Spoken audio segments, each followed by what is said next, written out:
आणि यानंतर बातमी खरं तर मनाला चटका लावणारी आहे, कारण परभणीमध्ये कर्जबाजारी तरुण शेतकऱ्यानं आत्महत्या केली आहे. पतीच्या मृत्यूनंतर पत्नीनं सुद्धा विषप्राशन केलेलं आहे आणि आपलं जीवन संपवलंय.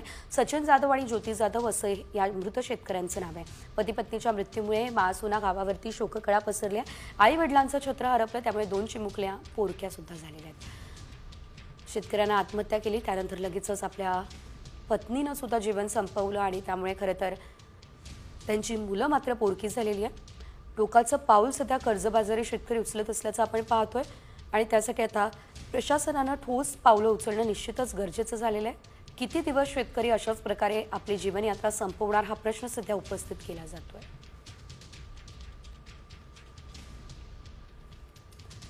एकंदरीत आपण जर बघितलं तर अतिशय धक्कादायक अशी घटना ही परभणीमध्ये घडली असल्याचं आपण पाहतोय. पतीनं आपलं जीवन संपवलं आणि लगेचच पत्नीनं सुद्धा विषप्राशन केलेलं आहे. मात्र यामध्ये बळी खरं तर त्यांच्या चिमुकल्यांचा गेला असल्याचं आपण म्हणू शकतो.